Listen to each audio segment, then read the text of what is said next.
Justin McAloo, and I'm here today with Will Sloan. And you're listening to the Important Cinema Club. And today we are talking about Vibeke Løkkeberg. Norway is a Nordic country in Northern Europe, situated on the Scandinavian peninsula. Norway has a total area of 385,000. Who's your favorite Norwegian New Wave filmmaker, Will? Oh, it's got to be Vibeke Løkkeberg. Yes, I mean, there's so many to pick from, like... All right, as people may notice, we are... Well, listen, we're trying to learn. We are always... Listen, film history is an enormous mansion with many rooms and closets and crawl spaces. We are always making discoveries, and today we finally arrive at the great country of Norway. Now, can you name one Norwegian film off the top of your head? Oslo, or The Worst Woman in the World. Okay, so yep. there you go. You got worst it. person You in the world. Yes. So we are talking about a filmmaker who reigned briefly sort of in the 1970s and 1980s. A controversial figure, if you will. Somebody who made a sort of minor splash on the international festival scene, but is not well known on this continent, at least. I would have never heard of her if it wasn't for a loyal listener who sent us an email a while back listing a bunch of women filmmakers that came out of Norway. And her films are very hard to find. A Norwegian Film Institute did put together a DVD set of her pictures with English subtitles. But, maybe if you look in our Discord as well, someone may have the file. I would never do that. I wouldn't know anything about that. Me neither. I would never bootleg a movie. Many of you listening will be familiar with, of course, the great pioneering feminist filmmakers who emerged in the 60s and 70s. People like Agnes Varda, people like Chantal Akerman. What if I told you that Norway had its own roughly equivalent figure in Vibeke Løkkeberg? And if we're mispronouncing the name, we're sorry. We don't want to hear it, though. No, we're trying our best. We watched some videos. We tried to coach ourselves to say the names. That in the videos, when the people were talking in Norwegian, I was like, did they say her name? The subtitles say her name, but it doesn't sound like it. Boy, I hope if you looked up her name, hoping to hear really, really smart, informed criticism about her work. Please understand, we are two bozos trying to learn about art, trying to learn about international cinema. Mm-hmm. We can give a brief rundown that then you can go get more information and be like, well, they were misinformed about that, and we don't want to hear about it. But I bring up Agnes Varda and Chantal Akerman for a reason, because this episode is a sort of process of discovery for me. It sort of feels like, and again, I'm sorry if you were a fan of her work, but it sort of feels like, in Seinfeld, finding like the Bizarro Jerry episode where they meet the Bizarro versions of them. It's like, God, other countries, have their similar things. Have filmmakers too. Yeah, because I approached Will and I went, Will, I feel like we've been having, I don't know how to put it, too much fun on these episodes. It's time to take us down a peg. I'm going to begin this by saying, in complete honesty, this is a filmmaker that I had a difficult time connecting with. However, I'm glad we've done this filmmaker because there is a lot here to talk about. It is an interesting window into another national cinema, and there's much to admire as well. And so her kind of start in film history, and all the information we're sharing was basically told to us by the loyal listener who's from Norway and is like a Norway film historian. If you have any questions for him on the Discord, he'd be happy to answer. And from a few brief article, it was hard to find information about her in English online. I'm kind of amazed. Like, the films since their festival runs really have not traveled internationally, which is amazing because regardless of what I may think of them, like, there's a lot here to talk about. She was born in Vibeke Løkkeberg in 1945 in the city of Bergen, but was largely raised in Laksevåg, sorry if I'm mispronouncing, a city that was heavily bombed in the Second World War. She had what sounds like a difficult childhood. Really? Considering the movies are all about children having miserable times? Her father ran a shoe factory that went bankrupt. He died when she was a teenager, so she left school early to support the family. She worked first as a model, which paid her way through college, eventually studying at the Norwegian Academy of Drama to become an actor. She dropped out of college, though, to marry a notable film and theater actor named Paul Løkkeberg. She starred in two of his films, Live from 1967 and Exit from 1970. The only two films he ever directed, because he was heralded as part of the Norwegian New Wave, but when he couldn't get funding from the government for her third film, he said, all right, I'm not going to make movies anymore. Return to theater, never to return again. This was a crucial period for her because she realized in this marriage that when she got married, she became her husband's wife. Basically, she began began to understand the patriarchy in a new way. It's a society where patriarchy is deeply embedded, and in her own relationship, she also had a deeply asymmetrical relationship with her director husband, regardless of whatever she brought to the artistic collaboration. So they divorced in 1970. And she did act in a movie where she brushed with some Hollywood royalty. Do you know this, Will? No. Okay, so she starred in a movie called Obsessions from 1969, which was written by one Martin Scorsese. Whoa. Yep. This is the one that Cult Epics put out, Interesting. the Blu-ray company. And so she decided to take basically control of it herself, directing a number of short films. Her first work as a director was a 1972 film called Abort, or Abortion, a 40-minute documentary that followed a woman as she sought an abortion. Now, this was a very controversial short film in its day. Abortion was illegal in Norway, and this film was used as a sort of pedagogical tool, not to mention a polemical one, by the feminist movement in Norway.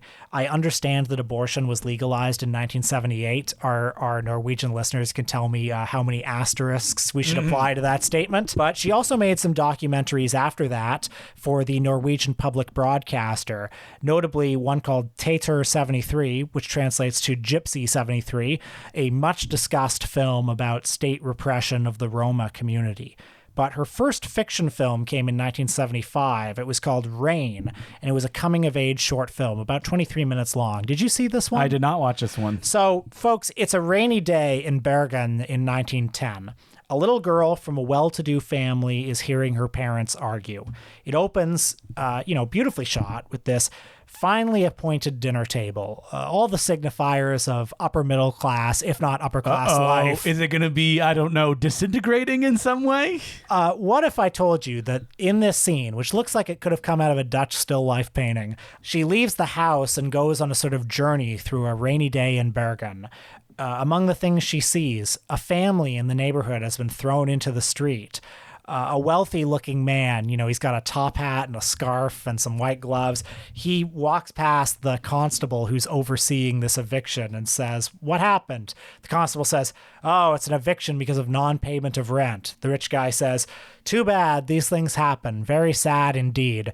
This is the sort of scene that I see this and I think I would like to be in Norway in 1975 to understand what this meant. Because, I watch it from my subject position right now, and it feels like, you remember in Don't Look Back when Bob Dylan says, Time Magazine doesn't publish the real truth. What's the real truth?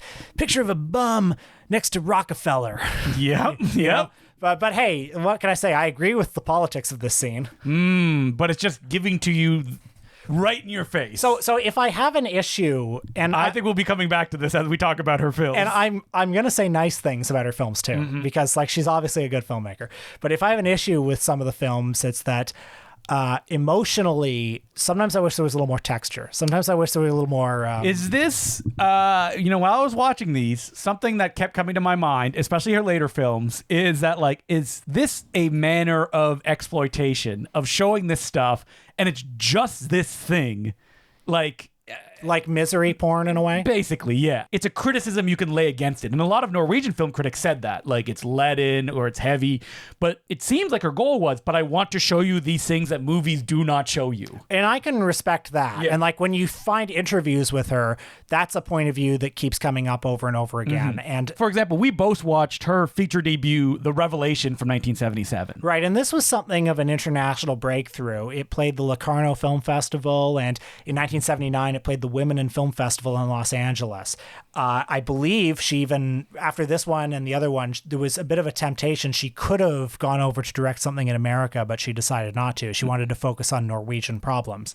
This movie, The Revelation, is a miserable experience, but it has much to respect in it. You know what? Out of all the films, this may have been the one that resonated the most with me. I agree. I have thought of this movie yes, a lot since I've seen it. The plot I hated watching it, but it stayed with me. I think the difference is this one, there's little moments of just very brief ones. I also think the central performance in this movie is great. So the story is a middle-aged woman played by Mary Takvem. Her children have left. She's left with a shitty husband. Her life sucks. And yeah, that's basically how the movie continues. Her life sucks. Well, because she's an empty nester and her husband is having an affair, she's outlived all the roles that society has ascribed to she her. gets a job. And This scene, which comes early in the movie. yeah, it's like the second or third scene. She's working at a kiosk in like a department store, and she's haplessly trying To sell inflatable coat hangers. and other people, younger, maybe more conventionally model-looking people, are getting more people at their booth. And I'm watching this, and it's like I can't watch this. A manager even comes and like takes her away to be like, you can't do this anymore. This is so painful. So in this movie, she's alienated from her roles in society. She's alienated from her body, her sexuality. The actress, Marie Takvam, by the way, does quite a bit of nudity in the film, which... controversial. And the film is basically known for film critics saying, like, we don't want old butts in movies. And I was amazed to read that. Like, there was a celebrity critic in Norway at the time who wrote this article called No to Marie Takvam's Bottom. Yeah. That was what the article was called. And it's like, well, that's what the movie's about, you idiot. Like, Right. come on. And it underlines, first of all, it underlines how rarely you see a body like this in movies. And it's all about like the alienation she feels from her own body, her own sexuality. So much of the movie is her trying to like find a place in the world and also find sexual pleasure in the world on her own terms, but not knowing what those terms are. And maybe just to ride a Ferris wheel by yourself. A big smile on your face while you're doing it. Beyond that, she's alienated from her social life because she married into a higher class that she's never felt And comfortable in. her mother is terrible that she's like, you can't leave your husband even if he's cheating on you. How dare you? And in a way that is typical of Løkkeberg, reality and fantasy intermingle freely in this movie. That you're never quite sure if what you're seeing is actually happening or is in a character's mind. For example, a very early scene where the vivid image of her having slit her wrist, but the blood is flowing through a windowsill and like going down a building as it's happening. There's another scene where she sort of imagines her husband like feeding her glass. Yeah. Painful. And I mean, a lot of what works about this movie to me, the main performance by Marie Takvam, A very famous author in Norway. I mean, there's something in her eyes, you know, like it's such a like open face. She's so like vulnerable in the movie. And she just gets beaten down. Any little moment of happiness, like meeting people that she went to high school with and they can reminisce, is suddenly ripped away as her mother's like, you left your husband, how dare you, go back. So again, one has to put oneself in the subject position of, you know, because again, this movie was very controversial at the time. The audience that would have seen it at the time, the feminist movement is more nascent than it is now. So maybe people haven't seen a movie like this as much. Maybe people aren't as quite radicalized to concepts like this as much. But I think this movie is still affecting if you watch it now, because you rarely see movies like this ever. Yeah, it absolutely is. And like, I like this movie. This is a good movie.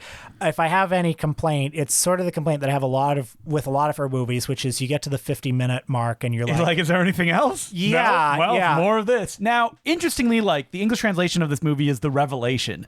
That seems almost what she's trying to do with all of her films. Like, I want to show you these things. And the revelation that cinema doesn't show you. The revelation is kind of in us as well. It's like there's no answers in these movies. No. There's no solutions. It's like Strabuet used to say, like, we don't want to show you any ending to the miseries we show on screen because that would give you a catharsis that you do not have in real life unless you go forward. And that's why I don't always trust my reactions to these movies because they are so uncompromisingly what they are, you know? And she's right. Movies don't show. I mean, I'm talking about some of these movies as if like, oh, of course, we're all familiar with these concepts now. And you have to put your mind we're very elevated. We don't deal with any of this patriarchal issues that we see in these films. And I mean, there is something to be said for movies that are so uncompromisingly about this and putting you in this headspace. Maybe I'm just wrestling with the fact that I hated being here. Her next film, Camilla, I get the sense was more of, I want to say crossover hit, but like it was more well regarded by critics than her previous films. It was a considerable popular and critical success in Norway. It played Critics Week at Cannes. It's also visibly a more elaborate production.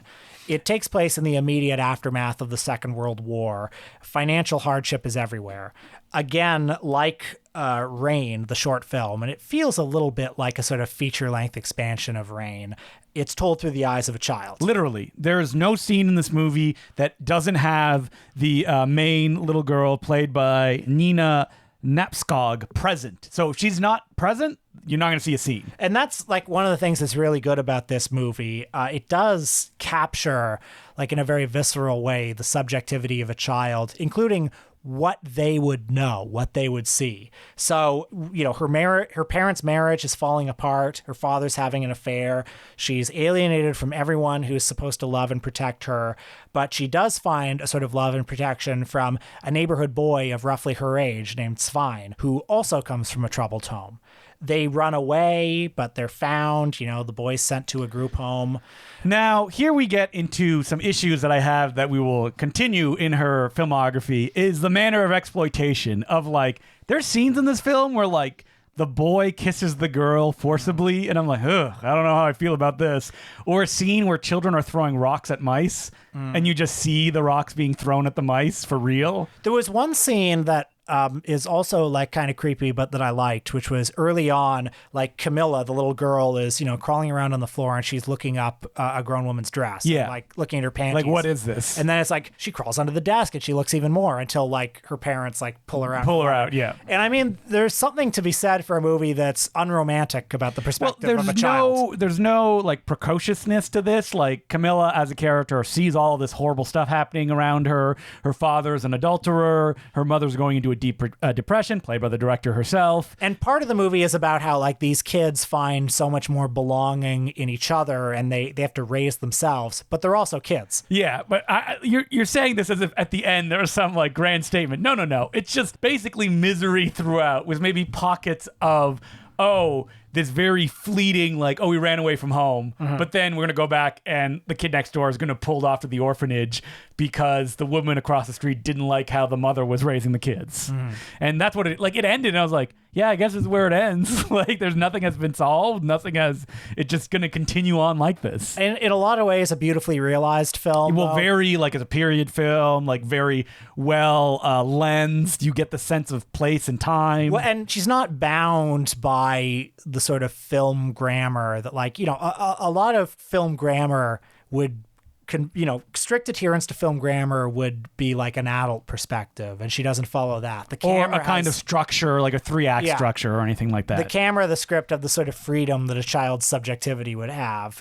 So there's much to admire about that. Mm-hmm. And you can understand watching it as like, this is not just an emotional and dramatic film, but it's also a nostalgic one to even people watching it in the during the time of its release, 1981, because like probably the adults would look back and think like, that's how I felt around that time. These are the experiences that I went through that like a lot of people go through, like parents arguing, it probably gets worse here than most relationships, you would hope, but that the reality is it happens. Wait, is the father in this a shoe salesman or the director's father as well? Oh, yeah, maybe there are some links there. Yeah, interesting. I wonder. Now, the success of Camilla led her to make... Blank check, baby! She made what was, at the time, the most expensive Norwegian film ever made. And what does the most expensive Norwegian film ever made look like? It looks nice. Yeah, It looks Edvard Munch painting she was inspired by, she said. But you know what? We got to get the subject that everybody wants to hear about. Incest. Child sexual abuse, folks. Oh, it also bought big Hollywood star Terrence Stamp. Terrence Stamp was a guy that felt like, I want to work on international, because didn't he do a Pasolini film as well? Yeah, he's in Teorama. So I love Terrence Stamp's career. I love that he's in this. Yeah. Tilda Swinton-esque of like, let me go work with some international filmmaker. But yeah, this movie, it is a chamber piece that also incorporates some poetic elements like all of the films does. Is it a chamber piece? Isn't that usually associated with like in one low? It's pretty open and there's a lot of stuff on rocks. There's a lot of like people talking in rooms. Yeah. You mean sexually abusing each other in rooms? So, Løkkeberg herself stars as Vilde. Did we say what it's called? It's HUD from 1987. AKA Skin, but you're going to find it on Letterboxd under the title Vilde the Wild One. Right. And she stars as Vilde, a young woman in a small fishing village who has been raped by her father her whole life. Mm-hmm. The movie alternates between scenes of her as an adult and her as a child. The past is always present. Yeah, so when you start watching the movie, you're like, wait a minute, is this a flashback? You probably had the same moment that I had, where it was like, two daughters. Yes. That one of them is her daughter, one of them is her in flashbacks. That's right. So these flashbacks, these past experiences also heavily inform her inner landscape, of course. A lot of fantasy is sort of externalized. The movie is very unusual stylistically. It has this really low-key, like electronic score. Visually, there's like a heavy overcast quality to it.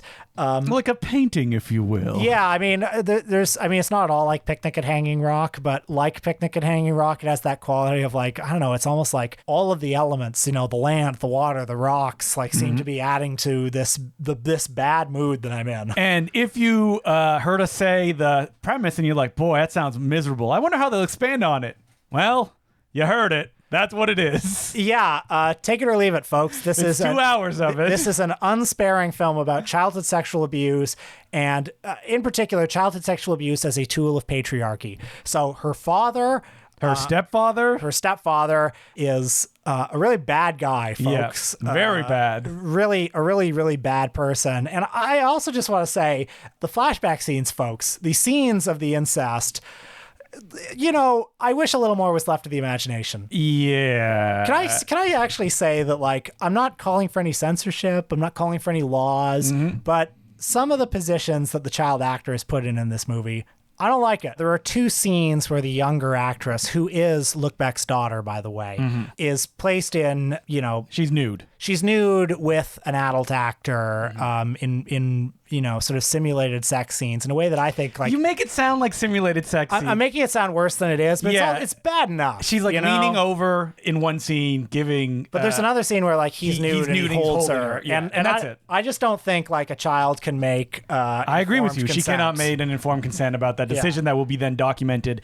The listener sent us a note that there was more explicit stuff. According to him, he heard the people who did the restoration that they cut out of the version that's available now on DVD. And I was like, what could that possibly be? Jesus Christ. Well, anyway. And the director decided to cut it out because she never expected people to be able to watch it on VHS or things like that. Yeah, which I respect. Yeah. I respect not wanting to do that. But I think the issue that you're saying is consent of the young actor in the situation. It's the putting the young actor in that scene. And like, again, I'm not like being dogmatic here. I'm not like saying what should be done about this. I'm just saying I don't like it.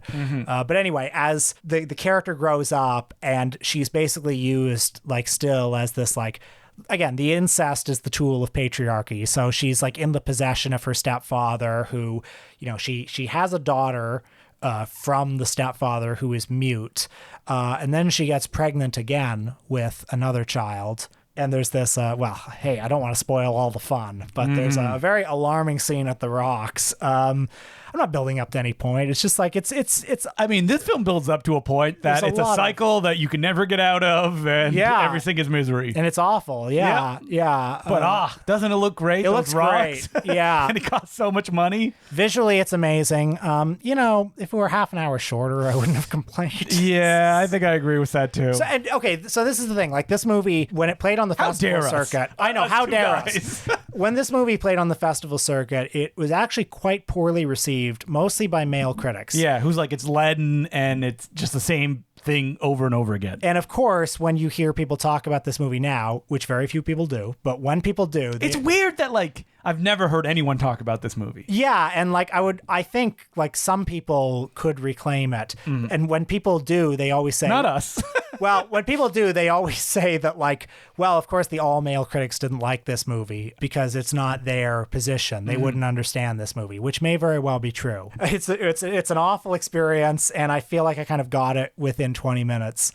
But I'm not telling you not to watch it. But like real life, you can't escape from it, and you just have to go through it over and over again. Yeah. I mean, if you want to tell me how bad childhood sexual abuse is, and how it is a tool of control and possession, and how that's also the patriarchy. But people may argue that they say, yeah, you agree with that. Have you seen it? Have you lived with it? Yeah. For 2 hours. Yeah. That's what you need to do. And there's something to be said for that. And hey, the movie looks amazing. It's beautifully realized. Now, I just, again, hated watching it. I did not watch Maker, which people say is a lot lighter, that she directed in 1991 again. The story of a young girl. I should certainly hope it is. Story of a young girl, which didn't do much for her. as a director. She also has Where Gods Are Dead from 1993, which is about a Norwegian TV worker tries to prevent her son, which she was with her former husband, a Serb now, living in Yugoslavia, to become a soldier in the starting civil war. Sounds like miserable content as well. But you did watch one of her more recent films from 2010. Oh boy, speaking of punishment. A documentary called Tears of Gaza. Now, I told you I'm going to watch that one. And then I watched it. And then Will didn't watch it. You want to know what I said? I said, I'm going to watch this. Don't feel obliged to watch it. You did say that. Yeah. And I said, as a academic, I need to do my due diligence. And good for you. I appreciate that you watched it because we're going to get some content out of it. What I will say is I watched 5 minutes of it and I said to Justin, I'm sorry, I can't do this right now. Oh, you didn't make it to the scene where you see 3 dead children as the doctors go through the bullet wounds? Because I watched it. Justin, I see 3 dead children from Gaza every day on social media. I know. You know, it's tough right now. But tell me, so this movie it's from 2010 and it documents, of course, a previous bombing campaign. Yeah, in 2007 and 2008. The story goes that Løkkeberg saw it on television. She's like, I need to document this. She could not get access to Palestine, and so she got in contact with a bunch of journalists and videographers, and she worked with them to document the life of 3 children that go through it. Because she literally cannot get into Gaza. No, she can't get into Gaza. Yeah.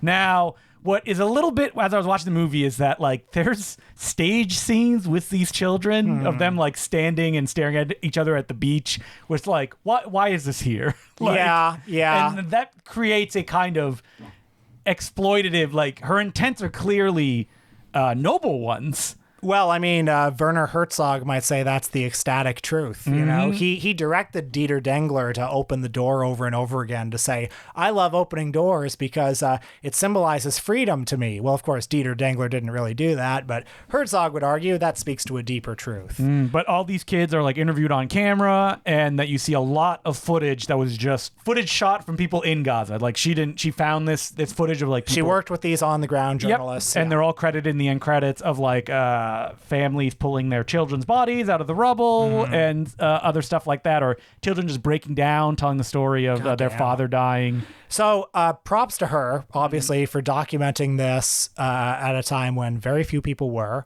Can I ask, did you get anything out of it? And maybe that's unfair to ask like right now, because right now we're all hearing about Gaza. Yeah, well, because her argument was, I want to show the stuff that nobody else is showing you. And at that time, no one else was showing this. Yeah. And it's like people, if you look at some reviews, they're like, well, it doesn't show both sides. You don't need to show both sides when it's literally civilians being blown up. Yeah, exactly. They're dead. They don't care about what the context of what's happening right now. Also, I mean, like the other side has a big megaphone. The way that the document is just, it's meant to be as punishing and as pummeling as possible of this just over and over again. Showing the humanity in the sense of like, these are children, they're telling their stories, but that's it. And then it's intercut with like a UN school being bombed. I guess this kind of gets at both what I admire and what keeps me at a distance of Løkkeberg, which is like she wants to show you the stuff you never see. That's right, and but she the wants reason to. You don't see it is because it's like she really wants you to live in it. But then again, she shows it to you, and she shows it to you, and for me, sometimes there is not a lot of.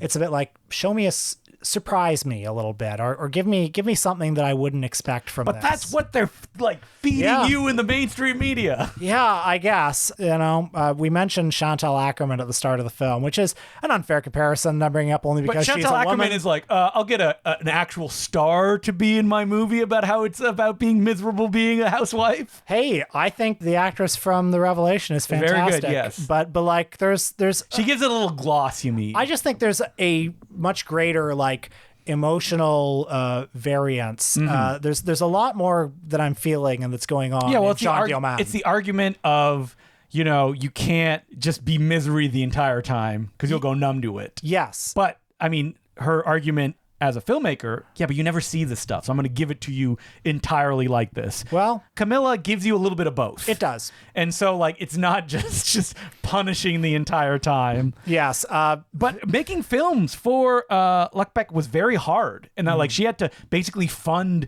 the later films herself, that she wasn't getting any government grants or anything like that. And in particular, her second husband, I understand, was her producer and was, like, you know, very adept. I think he worked in, like, some theatrical distribution distribution way. And so like, yeah, that's how she was able to make the films that she did. And she has not made a narrative feature since 1993. And even that movie is just not available anymore because no one's talking about her. It's too bad. Just a very brief period of sort of like becoming a minor star in the festival circuit. And then barely a star. Like she played at the Cannes Film, like that was a huge deal, but like a lot of films play at the Cannes Film Festival too. And it feels like HUD kind of destroyed her momentum. Yeah. Where they gave her basically everything and her blank check that she wrote was like, look at this. And you got to hand it to HUD. It is. That's your blank check movie. Yeah. As we mentioned at the beginning, you can get her films as a DVD set. They're all English subtitled. There's even a little booklet that's in English as well on that DVD set. And we do have a Patreon that has a Discord associated with it, right? Yeah, and we do. So I like how you're like, do we have a Discord? Yes, we do, Will. You visit it every now and then. Yes. So check it out there because maybe one or two of the hard-to-find movies, if you will, may show up there. Yeah, and you can join the discussion. What do you think? What do you think? I am actually curious what people think. Because nobody's talking about these movies. Nobody's talking about these. Let's hear what They're you think. all like sub 100 logs on Letterboxd. Yeah. So get in on. You want to be on the ground floor of artful movies no one is talking about? Well, I got a filmmaker for you. So Justin, do we have any letters? We do have letters. As per usual, you can send us letters at importantcinemaclubpodcast@gmail.com. Our first letter is from Sean, and he goes, anecdote question plus do a Ken Russell episode. You can't tell us what to do. I like Ken Russell, though. I would do a Ken Russell episode. Hey, guys, I thought you appreciate something funny that happened to me this week. I'm a high school teacher, and during May, we have a lot of end-of-the-year testing. On testing days, most of the students in my classes are in another classroom and then go home, and teachers use the free time to grade, plan, etc. But for some reason or another, a single senior in my afternoon period has opted out of testing, and I found myself more or less babysitting her for 2 hours until school ended. This kid rocks. Don't take tests. Doesn't matter. Means nothing. Hell yeah.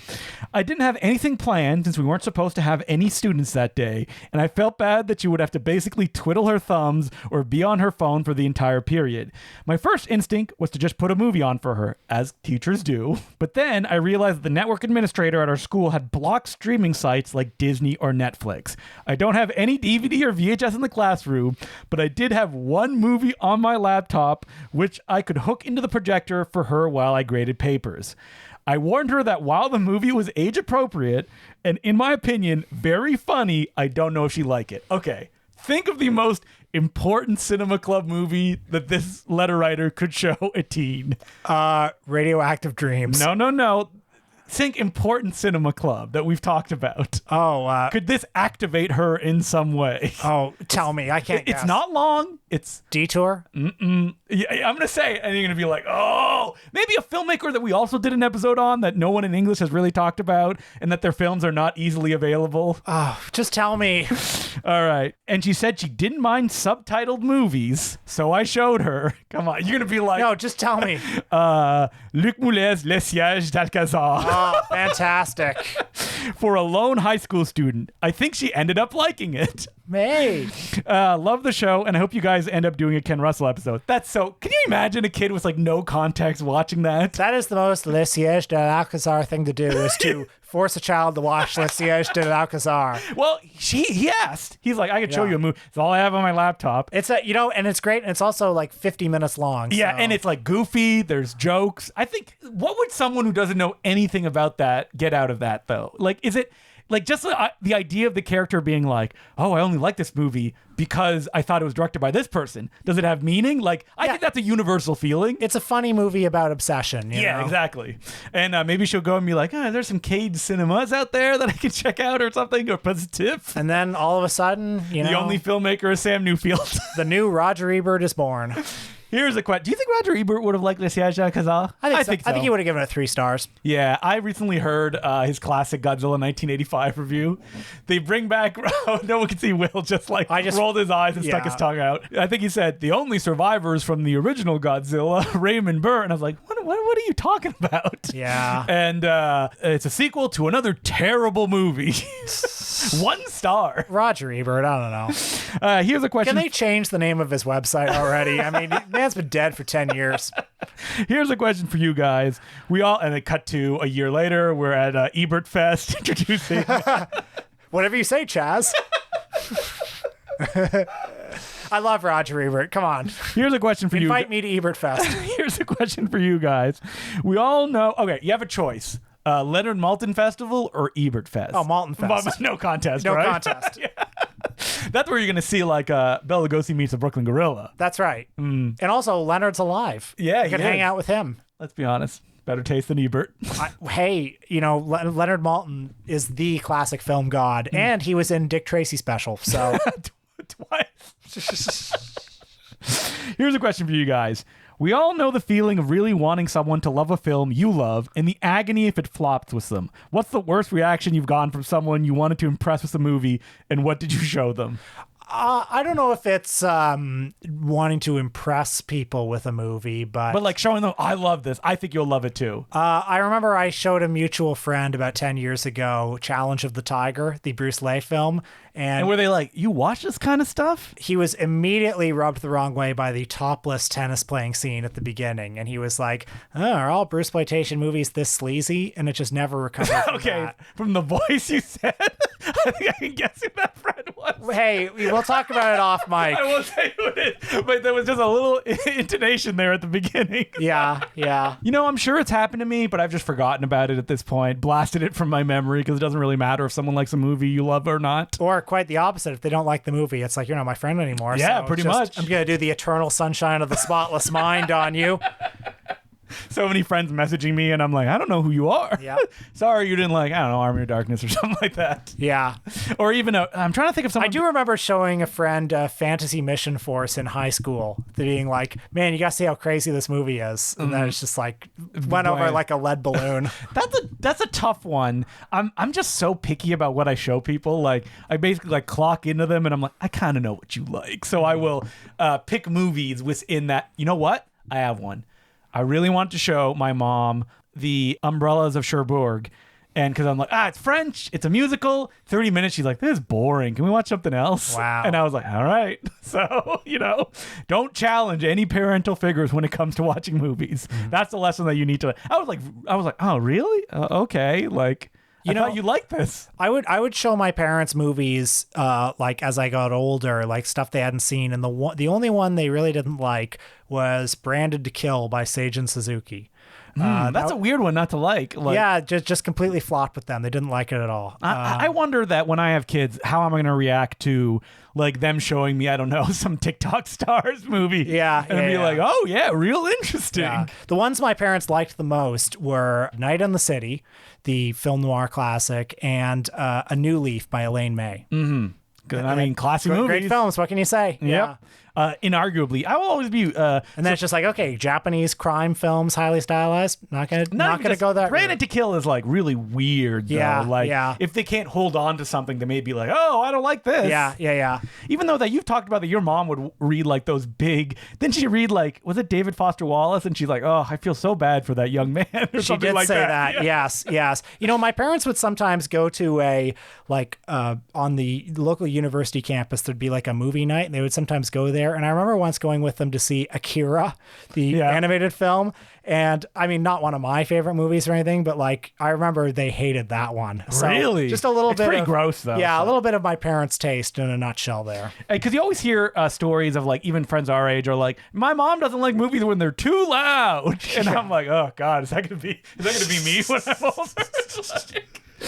All right. Well, thank you for that letter. And so our next one is from Michael, and he goes, hey, Justin Will, I just want to thank you for introducing me to Leonard Maltin's more obscure and sometimes out-of-print books like Movie Comedy Team.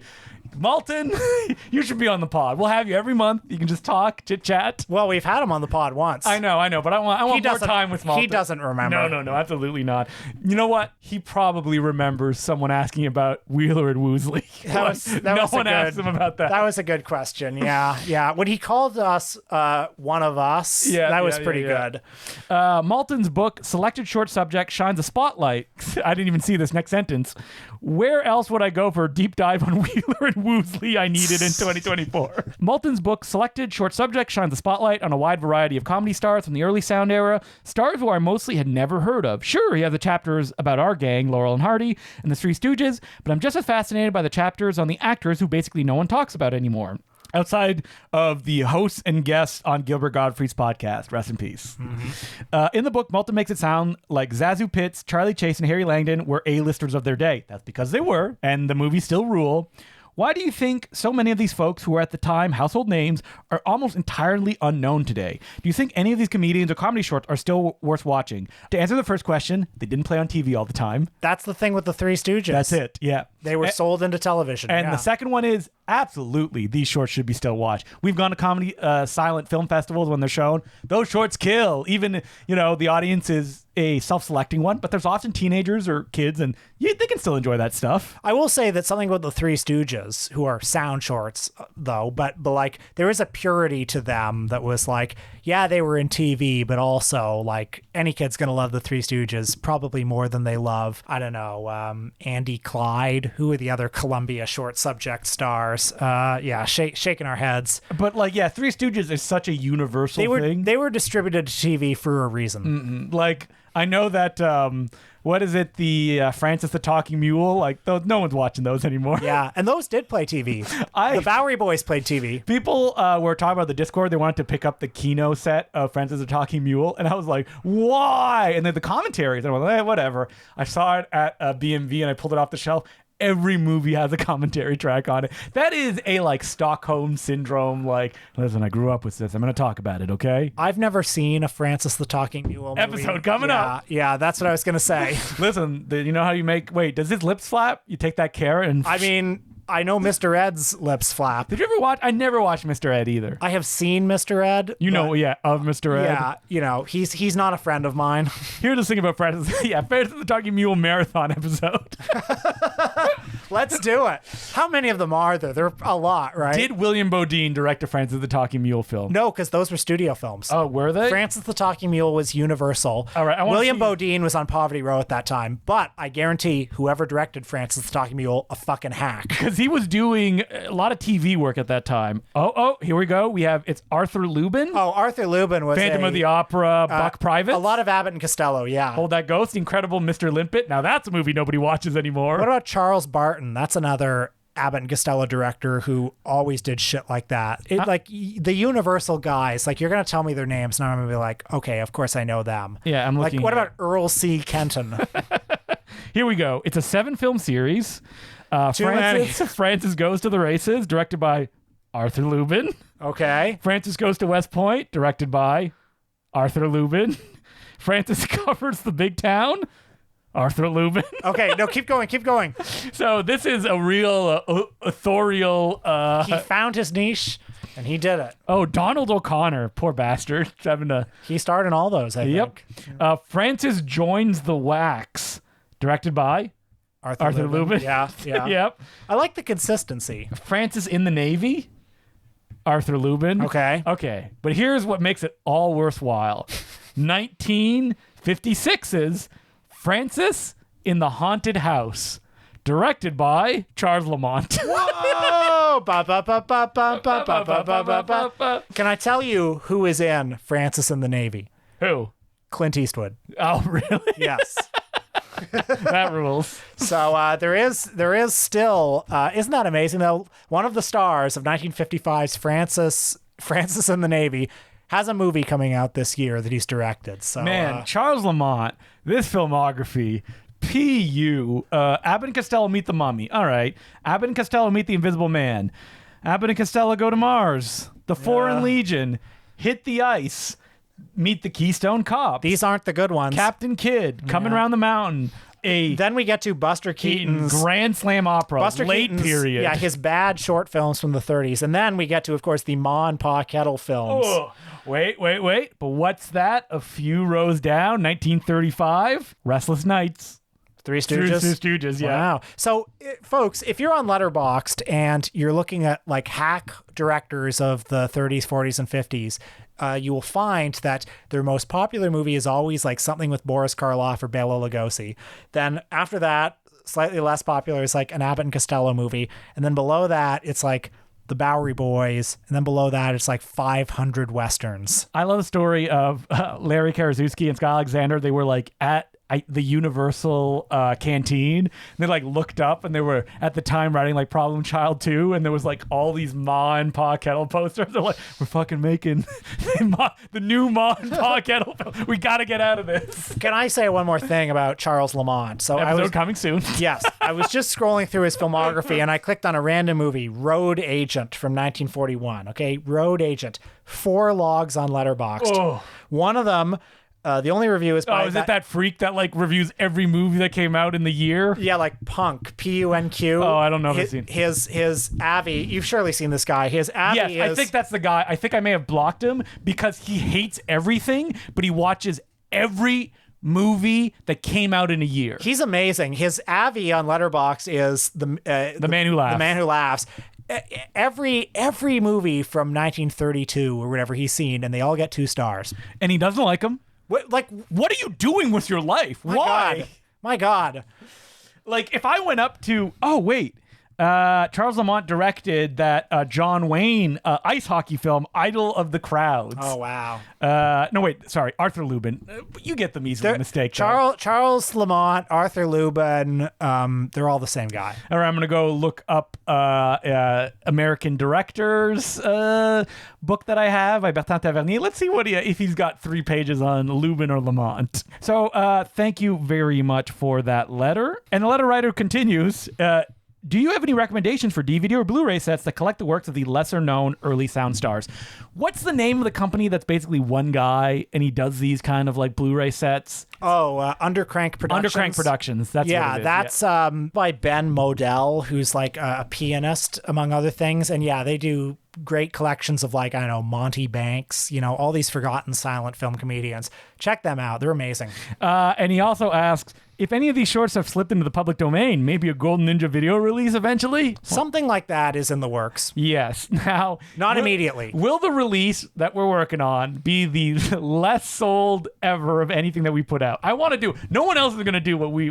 I think we've said what it was too at one point. Well, we don't have to say now, but No. I am curious. Yeah. Like, is there enough like kind of like I want to look at a car crash kind of thing to it? Well, we're gonna pour our heart and soul into it. It's gonna be great. As I've said before, we did an episode on the subject, and what I was quoting, I only realized after I said a few quotes, I was like, oh, this article's written by Will.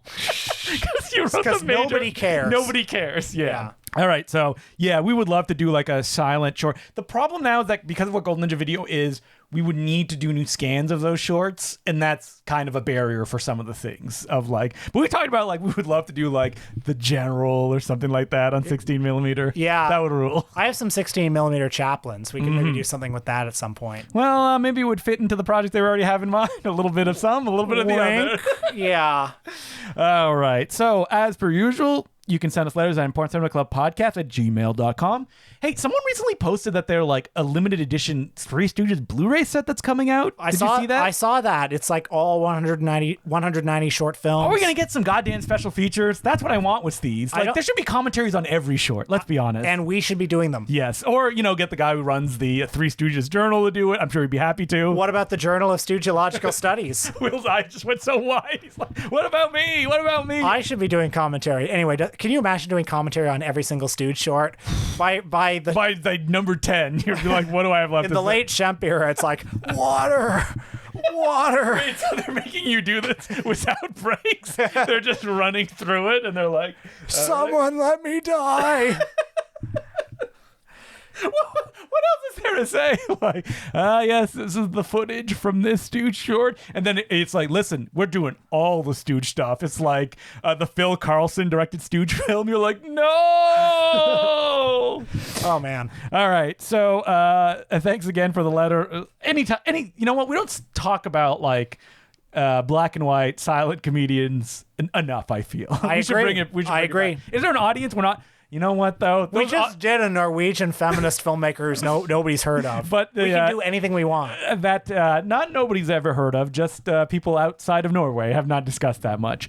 I would say, though, that, like, you know how we're like, please don't correct us. We know we're getting some stuff wrong. Man, those silent film fans, those are the most intense of those comedy people. Well, they only have a few years left to live, so it's okay.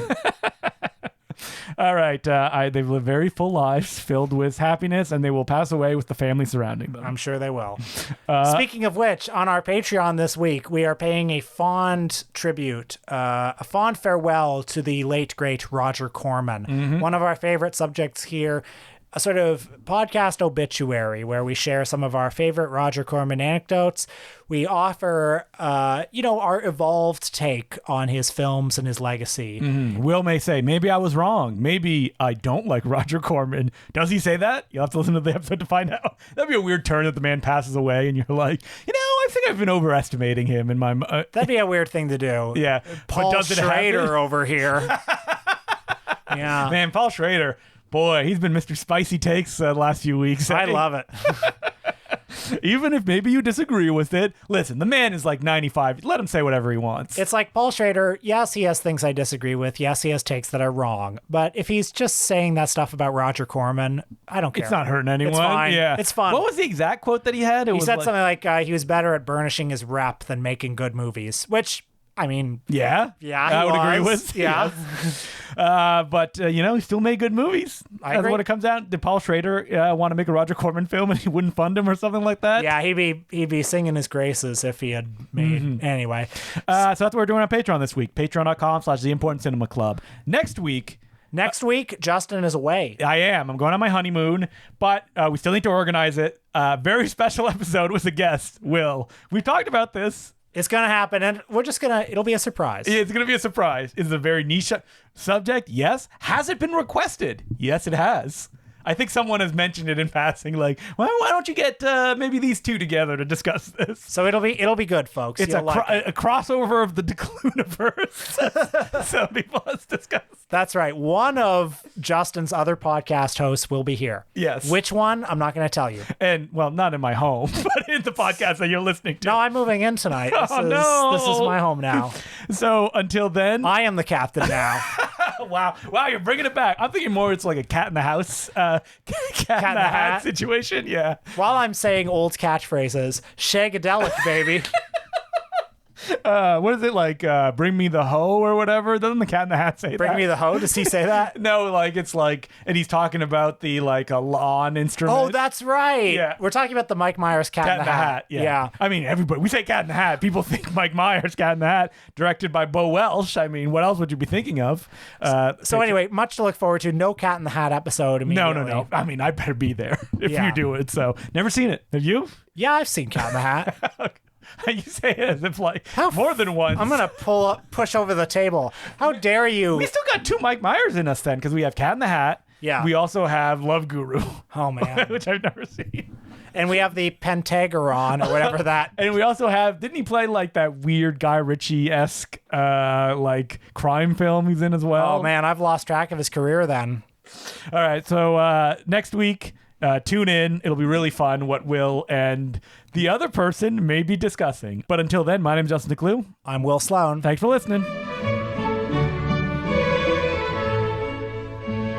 Well, there's a word that's on every cinephile's lips. Megalopolis. Yeah. Have you been following the Cannes Film Festival this year? No, I never do. Okay, well, Megalopolis. I have been receiving emails saying, are your bags packed for Cannes?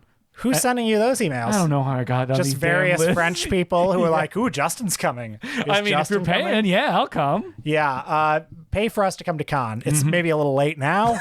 Next year, we're willing to go. Yeah. And listen, our friend Peter, he goes to Cannes every year for his job. How about, he gives it to us this time? He's seen Megalopolis. Has he? Yeah, he posted a Letterboxd review. He said it had Neil Breen energy.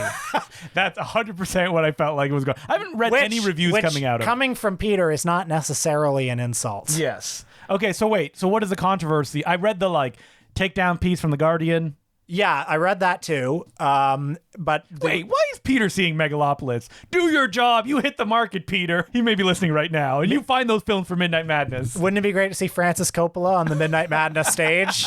Yeah, that would rule. Yeah, I don't think it's gonna happen. But anyway, yeah. So it played. The reviews have been mixed. Yeah, no shit. Many of the. listen, all these people. Have you seen Francis Ford Coppola's last 3 films? Here's the thing. They haven't. No. Because all those people are like, this is the man who made The Godfather. Yeah, this is the man who also made Twixt. Half the people at Cannes right now are like Twitch streamers. They're like, comic book people. Midnight Madness programmers. Exactly. Yeah. Exactly. They're not men of the people like us. Not men of the people like us, and also not, the highbrows, the elites. It's not the great critics of the past like Roger Ebert and Rex Reed. Wait, what's that screening he wants to get into? No, that name is banned. Yeah. So mixed reviews. Mixed reviews. No shit. I knew that was what was going to be. I also think that like this, obviously he's going to show his movie at Cannes. Mm-hmm. A movie like this, Megalopolis, good or bad, and I suspect it's some combination of the two. You know what? I saw that trailer that too. Came out, and I said, this looks much slicker than I thought it was going to look. I think it looks great. Yeah. But with Coppola, especially Coppola these days, it won't necessarily be one thing. No. And your relationship with it may evolve over time. For example, I watched Twixt again recently. Now, did you watch the new cut? I did, which I think improves it. I think it does, even though it cuts out, speaking of our friend Peter, we love to quote the ending of the original one, where it's revealed just to be a story that Val Kilmer is telling. Which sold moderately well. Yeah, and he's like, bulletproof ending, love it. And then the movie just ends on a joke. Very strange. But instead it ends on a much more somber note. And I don't know, when I watched Twixt again recently, I think he's doing some interesting things in it. Mm-hmm. And I'm sure I would feel that way. Well, One from the Heart, I think looks pretty good these days too. Did you watch the Reprise edition? I've got it. I've got the new 4K. People say not as good as the original version. Though, like, cuts out like some stuff that you're like, you didn't need to cut that out. Like the indulgences. Yeah. And Megalopolis looks very weird. A movie that you never thought he was ever going to be able to make. And I feel like that environment at Cannes right now does not do that movie any favors. I'm not sure what environment would, but like the hothouse atmosphere of being like, oh my God, I have to do my take. I have to write my 5-paragraph review in 1 hour and get it posted. Like, I don't know. That's a movie like this, like Twixt took me 10 years to come around to. Mm-hmm. I mean, you didn't see it in 3D when it played at the TIFF. Did it? Yeah, it played in 3D. Did you see it in 3D? No, I didn't see it in 3D. I wish I did. I was told by Peter, who's getting a lot of talk in this back matter. He's Mr. Khan. Mr. Coppola. Yeah. He said that when 3D parts would happen, 3D glasses would fly onto the screen and like go as if you're like, it's time to put them on now. I recommend if people have the new Blu-ray of Twixt, which I think is called Betwixt Now and Sundown. Yeah, it's not called Twixt anymore. Yeah, it has a different title. It has a great behind-the-scenes documentary. That was on the original DVD back in the day. Is it? Well, It's great. You get to just hang around with Coppola as he's, lounging around, making this movie that's obliquely about the death of his son. Just relaxing, making a horror obliquely movie. about the death of his son. It's pretty direct. Pretty direct, yeah. And actually, that's what really affected me about Twixt on this viewing. It's like the whole movie is just incredibly silly, and then it hits you with this gut punch of like, oh, by the way, I'm working through like my mourning about this. And now, the Guardian article was really interesting because it's a lot of people being like, this man doesn't know how to direct a movie. Having been on film sets, that's what every crew member thinks about the filmmaker. That they're like, I could be moving faster, I could be doing this, I could be doing that. Mm-hmm. I mean, Coppola is an old man, and he's paying for it. That stuff of him kissing some of the extras. Not good. Not great. He's got, what is it, that George Bush Sr.? A little bit of that. That's not good. No. But the stories of him, I'm going to dick around and take a really long time to get this shot. Who cares? He's paying for this with $120 million of his own money. Oh, he spent a whole, half day doing an optical effect. You could have just done it with CG. Shut up. Yeah, it probably would have looked like fucking shit. Yeah. And now it's at least going to look like shit in a distinctive way. Mm-hmm, mm-hmm. So Francis Ford, don't go around kissing extras and stuff like that. Yeah, don't do that. That's not great. I get that you're old. I know you're listening. Oh, man, I love it. Since you're listening, I'll also say... that episode we recorded about you, we did it twice, and it was exactly the same the second time. Yes, and I would also say you did a very good job on a little movie called The Godfather. Yeah, I don't watch it very often. Do you? Every, decade or so I throw it on. I don't think I've watched it in 2 decades. It feels good. I know it's good, but listen, I could just watch a few episodes of The Simpsons and I get it all, right? I get that. I'll say I watched The Godfather during the pandemic. Don Homer. Can I just say something about The Godfather? Yeah. In case you people haven't seen it. I mean, I've seen Jane Austen's Mafia. I got to drop 2 Jane Austen's Mafia during this recording session because on the Patreon episode I also discussed that a little bit. Man, those first 10 minutes of The Godfather at the wedding scene where like all the players are put on the board. What about Heaven's Gate though? Now that's a wedding. I love that movie. Great. I'm so fascinated that The Godfather is like the great movie. It's a great movie, undeniably. How does it become the great movie? I think it's probably tied up in American national identity in some way. Like it's basically. I don't like how it represents the Italians as criminals, so no, thank you. Oh yeah, but the Italian Defamation League. They love that movie though. Yeah, they do. Ask any Italian; they'll tell you they love that movie. But yeah, there's something about the movie's depiction of like evil and corruption. I think that resonates with the American mind. Yeah, why are the great movies great? Casablanca. That's like one of the great movies. Boy, the dialogue sure is good. You know why? One reason why Casablanca's great. Like, who hasn't imagined like your ex, like, of all the gin joints and all the towns and all the world, as we've already covered, she walks into mine. And no, you have no regrets. You have no ambivalence about your past. None at all. I say this with a big smile on my face through gritted teeth. I'm trying to think of Wizard of Oz. Good songs. Good songs, yeah. This is the definitive guide of why the great movies are great. Sound of Music, boring. Not great. Get it out of here. Yeah. Hey, we haven't done a list in a long time that we can decide. What are some other movies? The Best Years of Our Lives. Those are some damn good years. Best Years of Our Lives, great movie. Yeah. I don't think it gets talked about as like the great movie when you talk about it anymore. It should be on that list. I think it should be on that list. I mean, the man won 2 Oscars, one a pity Oscar and one a real Oscar. One for each hand that he lost, so they could... Oh, that's terrible, Will. Yeah, I'm trying to think of like what, like if you had to do a top 10 list, these are the great movies. Not my personal taste. No, the ones that are universally loved as the great movies. It would probably... All right, so get Tootsie off of there. That's not going to be there. It would probably just be whatever was on the AFI list in 1998. So like Something Like It Hot ain't making it on there. There's no way in hell. Really? I don't know. That's pretty universally loved. Absolutely not. That is not, I think, considered one of the great movies. So you go on the street and you ask, name me your 5 top 10 movies. Oh, you do this just Family Feud style. Just normal people? Just normal people, yeah. Well, I think The Dark Knight would probably be on there. Really? If you canvassed 5 million normal people. Yeah, Dark Knight. Fight Club. And the greatest movies. We're talking to normal people. I know, but I don't think these are like... So the question you would have to phrase it is like, what are... This is Patreon material. We're just burning through. So you know what? Let's put a clamp on this, and we're going to record it right after this. I'm going to say one... Okay, yeah. So tune in. Collect to our Patreon. Okay.